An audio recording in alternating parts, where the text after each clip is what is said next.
नाही कोणाच्या बापाचा, आमच्या हक्काचा, नाही कोणाच्या बापाचा. संघर्ष समितीचा, विजय हो. संघर्ष समितीचा. 60 वर्षापासून हा गेट असलेला हा रेल्वेने अचानक आमच्याकडनं 1.5 वर्षापासून बंद होतो. मग ते नगरसेवक असू दे, ते आमदार असू दे, खासदार असू दे, ज्यांच्यावर आम्ही जो प्रेम केला, आज 3 टाइम आम्ही खासदार निवडून दिलेत. आता हे जे खासदारांच्या आता प्रश्न आहे, त्यांनी तात्पुरतं लगेच नाही, आजूबाजूच्या 10-12 गावं निळजे, कोळे, काटेई, घेसर, हेडुटणे, वडवली ही सर्व लोक ह्याच फाटकाचा वापर अडवल्यानंतर त्यांनी पोलीस प्रशिक्षक मानून पिंजऱ्याची गाडी मागवून आमच्यावर त्यावेळी कोणा त्याने दूरदृष्टी ठेवून इथे फाटक दिला. ते मूर्ख होते का? इथे येऊन गेले, आमदार येऊन गेले, नगरसेवक येऊन गेले, सगळ्यांनी आम्ही तुमच्या पाठीशी. अरे पाठीशी राहून फायदा नाही. DRM साहेबांकडे बोलून त्याला तात्काळ कसं काम चालू करता येईल यासाठी निर्देश. किलोमीटर जायचं, पुन्हा 1 किलोमीटर रिटर्न घ्यायचं आणि मग शाळेला जायचं मुलांनी. म्हणजे आम्हाला खर्चाची काहीच वेळेला गेलोय, या खासदारांना निवडून देण्यासाठी आम्ही याच रस्त्याने गेलोय.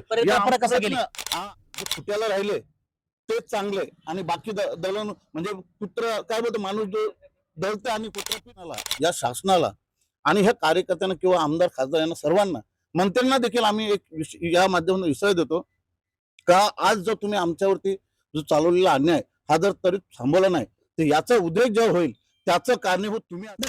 आपलं पुन्हा एकदा सिद्धेश्वर वार्ता न्यूज मध्ये स्वागत आहे. आता आपण कल्याण डोंबिवली महानगरपालिकेच्या प्रभाग क्रमांक 31 मध्ये निळजे गाव आहे. त्या निळजे गावाच्या स्थानिक जे ग्रामस्थ आहेत, जे नागरिक आहेत, या ठिकाणी धरणे आंदोलन करायला बसलेले आहेत. त्याचं कारण काय, धरणे आंदोलन का करतायत आणि महत्वाचे मुद्दे काय आहेत, आपण जाणून घेऊयात स्थानिक ग्रामस्थांकडनं. आपल्या समोर ज्येष्ठ नागरिक आहेत. मोठे आपलं सिद्धेश्वर वार्ता न्यूज मध्ये सरचे स्वागत आहे. कसं बघताय, आज 3रा दिवस आहे धरणे आंदोलनाचा. काय विषय आहेत सेंट्रल गव्हर्नमेंटकडनं आणि काय तुमच्या प्रमुख मागण्या आहेत? गेल्या जवळजवळ 60 वर्षापासून हा गेट असलेला हा रेल्वेने अचानक आमच्याकडनं 1.5 वर्षापासून बंद केला. हे बंद केल्यानंतर आम्ही ते जवळजवळ 2-3 वेळा आम्ही अडवल्यानंतर त्यांनी पोलीस प्रशिक्षक मानून पिंजऱ्याची गाडी मागवून आमच्यावर दबाव आणला आणि त्या दबावाखाली आम्हाला बंद करू तुम्हाला, त्याच्या खाली रात्रीचे 12-1 वाजता येऊन त्यांनी तो गेट कॅबिन तोडले आणि गेट बंद केला. त्याच्यावर सुद्धा आम्ही सुद्धा स्थानिक DRMच्या बरोबर माजी आमदार राजू शेठ पाटील यांच्या बरोबर मिटिंग घेतली, खासदारांच्या साहेबांच्या बरोबर येऊन घेतली आणि आमच्या ग्रामस्थांची पण मिटिंग आपल्या रेल्वे प्रशासनाच्या बरोबर केली. पण तुम्हाला आज देतो उद्या देतो असं करून आतापर्यंत जवळजवळ 1.5 वर्ष झाला. 1.5 वर्ष सतत आम्ही पाठपुरावा करतो. आमच्याजवळ पूरक म्हणून सर्व काय फोटो वगैरे आहेत आणि जर एवढं करून सुद्धा आम्हाला जर गेट नसतील तर त्याच्यामुळे आम्हाला हा पवित्रा उचलावा लागला. कारण जवळजवळ 150 ते 200 मुलं त्या बाजूने शाळेत जातात, वयोवृद्ध असतात, महिला असतात. 5 किलोचं दप्तर घेऊन मुलं कशी त्या बाजूने जातील? त्यांना जर पालक जर नसला तर एवढ्या फास्ट ट्रेन येतात, लोड येतात, त्यांना ऍक्सिडेंट व्हायचं काय?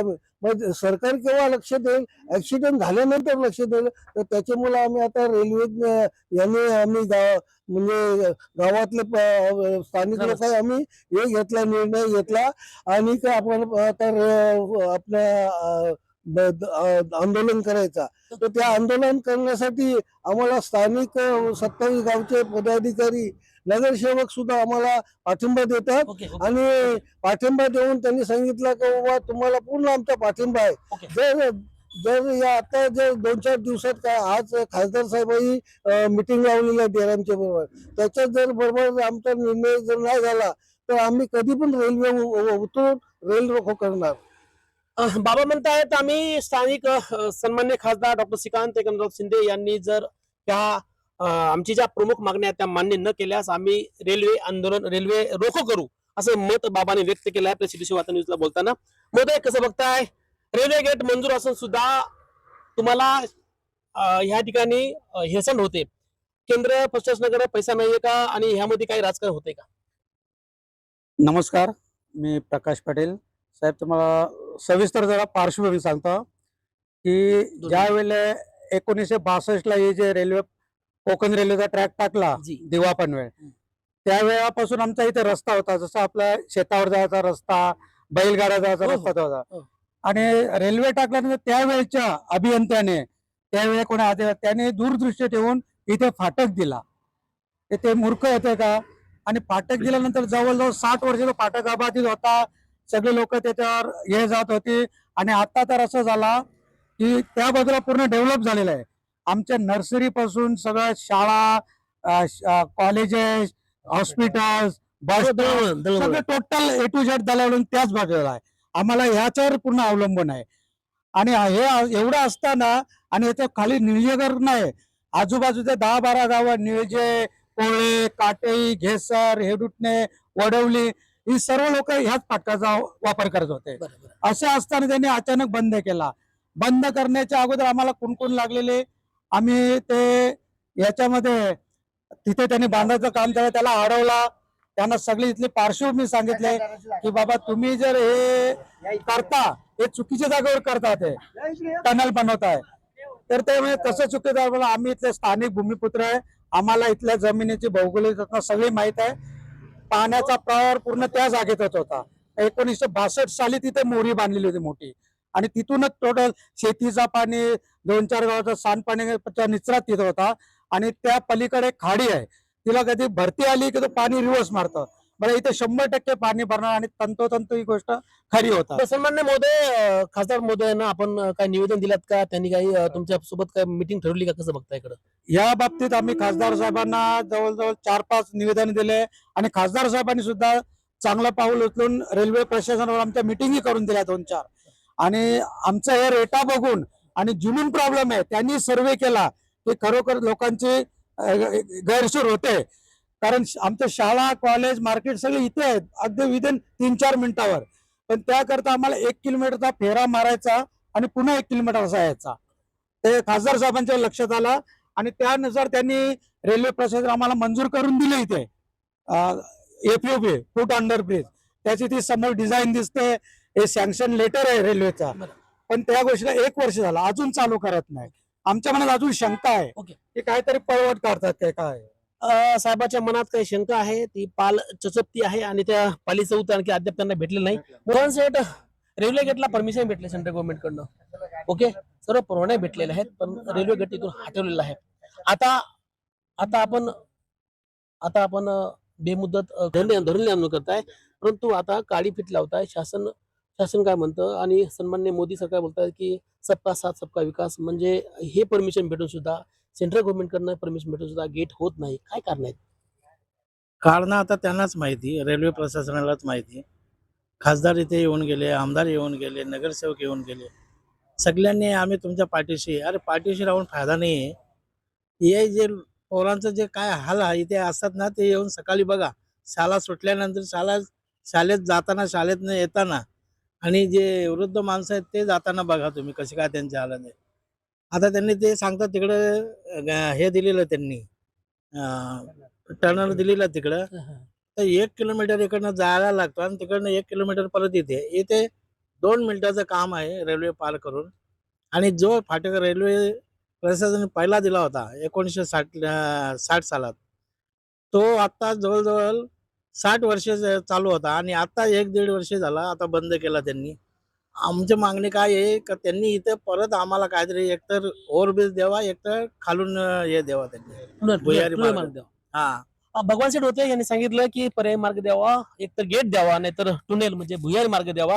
त्या माध्यमातून आमच्या स्थानिकाचे प्रश्न सुटतील.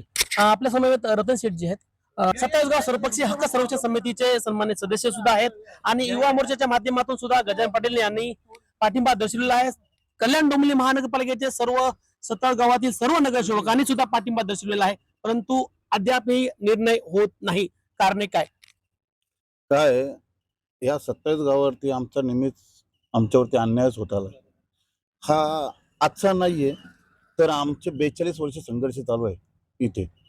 त्याच्यानंतर आज हा 60 वर्ष जो असलेला रस्ता, परंपरेत आमच्या आजोबा पंजोबातनं असलेला रस्ता, तो तुम्ही बंद करून आम्हाला ह्या गावात आज ही आमची पलीकडची जागा आमच्याच गावची आहे यस यस आणि त्या ठिकाणी जाण्यासाठी म्हणजे जिथे कॉलेज बिलेज आमचे जे झाले आता टनल 1 किलोमीटरवरती नेऊन ठेवला. तुम्ही आमचा जो काय आहे दळणवळणाचा जो रस्ता आहे तो बंद करून आम्हाला गावकऱ्यांना म्हणजे आता बघा तुम्ही 1 किलोमीटर जायचं पुन्हा 1 किलोमीटर रिटर्न घ्यायचं आणि मग शाळेला जायचं मुलांनी म्हणजे आम्हाला खर्चाची बाब आली. यस त्याच्यानंतर आमच्यावरती हा 27 गावावरती हा नेहमीचाच म्हणजे परंपरेने काय बोलतात काय माहित नाही आमच्या 27 गाव या सरकारचा आणि ह्या प्रशासनाचा काय एवढा आमच्यावरती रोष आहे हे आजपर्यंत आम्हाला देखील समजलं नाही. त्या रोषाला दोष कोण आहे? रोषाला दोष म्हणजे हे जे काय आम्ही जे निवडून देतो मग ते नगरसेवक असू दे ते आमदार असू दे खासदार असू दे ज्यांच्यावर आम्ही जो प्रेम केला आज 3 टाइम आम्ही खासदार निवडून दिले. आता हे जे खासदारांच्या आता जो प्रश्न आहे बरोबर. त्यांनी तात्पुरतं लगेच सोडवायला पाहिजे. फक्त सोडवायची गरज नाही साहेब, परमिशन घेऊन परवानगी झाली आहे. ऑलरेडी परमिशन आहे ऑलरेडी वेळ का लागतो? वेळ का लागतो? हेच तर तुम्हाला आमचं दुर्दैव आहे ना. आम्ही काय बोलतो हेच आमच्या 27 गावाचं दुर्दैव आहे का आज तुम्ही हे पाहिलं असेल. मी एवढा अभ्यास पण नाही केला पण तरी पण तुम्हाला मी सांगतो हे जे तुम्हाला जे नकाशा पाहता आणि जो आता ह्या रस्त्याने आम्ही काही वेळा गेलोय या खासदारांना निवडून देण्यासाठी आम्ही याच रस्त्याने गेलोय. कसं गेली? परिकष्ट केले आमदारांना निवडून द्यायच्या ह्याच रस्त्याने गेलेलो आहे आणि नगरसेवक पण इकडनं तिकडे तेच केलंय आम्ही. मग का फक्त श्रेयासाठी परंतु काय फक्त इथे आम्हाला या 27 गावाचं श्रेय आणि हे कसं काय काय बोलतात माहितीये का त्यांना कसं घाटल्याचे म्हणजे जे बोलतात ना जे खुट्याला राहिले तेच चांगले आणि बाकी दळण म्हणजे कुत्र काय बोलतो माणूस जो दळतं आणि कुत्र पीठ करतं काय बात? त्या पद्धतीने आमच्या या 27 हाल आहे. म्हणून आम्हाला आमच्या अजून पण या प्रशासनाला या शासनाला आणि ह्या कार्यकर्त्यांना किंवा आमदार खासदार यांना सर्वांना मंत्र्यांना देखील आम्ही एक या माध्यमातून विषय देतो का आज जर तुम्ही आमच्यावरती जो चालवलेला अन्याय हा जर तरी थांबवला नाही तर याचा उद्रेक जेव्हा होईल त्याचं कारणीभूत तुम्ही असाल एवढं बोलतो. आणि आम्ही 27 गावाचे संघर्ष समिती मी उपाध्यक्ष म्हणून या 27 गावाच्या वतीने या मोर्चाला आमचा पाठिंबा आहे असं जाहीर करतो. तर हे होते रतन शेठ पाटील यांनी सांगितलंय की सर्व परमिशन घेऊन सुद्धा हे फक्त काय श्रेयासाठी हे राजकारण चालू आहे का? कारण परमिशन घेऊन सुद्धा ह्या ग्रामस्थांना धरणे आंदोलनाला बसावं लागतं ही शोकांतिका नाहीये का? कारण 27 गावावरती असाच अन्याय गेली 46 वर्षापासून होत आहे. आता आपल्या समवेत माजी नगरसेवक नितीनजी पाटील साहेब. पाटील सर आपलं सिटीच्या वातावरणामध्ये स्वागत आहे. आपण पाठिंबा द्यायला आलेला आहात. आपण पण शिंदे गटामध्ये सन्माननीय पदाधिकारी आहात पण हे परमिशन भेटून सुद्धा राजकारण कुठे होतंय का? बिलकुल नाही राजकारण नाही होणार. फक्त कुठे डिले आहे किंवा परमिशन होऊन कुठे कॉन्ट्रॅक्टर वगैरे ज्याला दिलेला आहे त्याच्याकडनं का डिले होतोय तर ह्याच्यासाठी आज सगळी ही मंडळी उपोषणाला बसलेली आहे आणि खासदार साहेबांनी 4 वाजताची DRM कडे वेळही दिलेली आहे. आणि मला निश्चित अनुभव जसा हाच प्रश्न आमच्या आयरेगावाचा पण आहे तिथे पण हा अंडर बायपास मंजूर झालेला आहे पण तिथला लगतचा जो रस्ता आहे तो खासदार साहेबांकडे मागच्या 6 महिन्यापूर्वी मी जेव्हा गेलो तेव्हा तत्काळ त्यांनी मला तो त्याचा पॅरेलल रस्ता बनवून दिला. मला इतकी खात्री आहे की आपण त्यांच्या मागे पाठपुरावा केला त्यांचं हे लक्ष वेधलं तर निश्चितपणे ह्याला दिशा दिली जाईल. हा एक गोष्ट खरी आहे की ह्याला उशीर झालेला आहे आणि 1 किलोमीटर जा आणि ये हे काही शक्य नाही तर त्याला पर्यायी FOB वगैरे जो काय मंजूर झालाय हा तात्काळ त्याला आदेशित करून त्याच्या कामाला सुरुवात झाली पाहिजे. यासाठी निश्चितपणे आजचं जे उपोषण केलेलं आहे तर एक खासदार असेल किंवा संबंधित प्रशासकीय यंत्रणा असेल यांचा लक्ष वेधण्याचं काम याच्या मागून होईल आणि निश्चितपणे की आगामी लगेच आता खासदार साहेब DRM साहेबांकडे बोलून त्याला तात्काळ कसं काम चालू करता येईल यासाठी निर्देश देतील अशा प्रकारची मला आशा आहे. आणि खासदारांनी एकदा काम हातात घेतलं की ते थांबत नाही ते तडीच नेतातच. सर खासदार साहेबांनी हातात घेतलेलं काम तडीच नेतात परंतु याला परमिशन भेटून सुद्धा का अडथळा निर्माण होतो? काय विषय काय? हो मग तोच आता आपण तिथे गेल्यावर DRM आणि ते सगळे मंडळी तिथे असतील आणि जर याची निविदा निघाली असेल तर संबंधित ठेकेदार पण असेल मग काय अडचण आहे ती आज समजून घेण्यासाठीच खासदार साहेबांनी तिथे बोलवलेलं आहे. आणि निश्चितपणे आज जर दिशा नाही लागली तर पुढच्या सगळे ग्रामस्थ बसून पुढची दिशा ठरवतील आणि मला खात्री आहे की आज त्याच्यात कॉन्क्रीट काहीतरी होईल. हे होते नितीनजी पाटील त्यांनी आता सांगितलं की सन्माननीय खासदार डॉक्टर श्रीकांत एकनाथराव शिंदे या कार्यासाठी तत्पर आहेत आणि ते हे काम तडीच नेतील आणि स्थानिकांना परमिशन भेटून सुद्धा यांना उपोषणाला बसावं लागतं, धरणी आंदोलनाला बसावं लागतं. ही शोकांतिका नाही का? आणि आताच ज्येष्ठ नागरिकांनी असतील किंवा भगवानजी पाटील असतील किंवा रतनजी पाटील साहेब असतील, त्यांनी सांगितले की 27 गावावरती हा अन्याय होतच राहिलेला आहे आणि या अन्यायाला वाचा फोडण्यासाठी सर्वपक्षीय हक्क संरक्षण समिती असेल किंवा युवा मोर्चाचे सन्मान्य गजानन पाटील साहेब असतील त्या आणि स्थानिक जे नगरसेवक आहेत, नगरसेवकांनी सुद्धा ह्या धरणी आंदोलनाला पाठिंबा दिलेला आहे. रस्ता पर्यायी दिलेला आहे, पण तो पर्यायी रस्ता या स्थानिक लोकांना परवडणार नाही.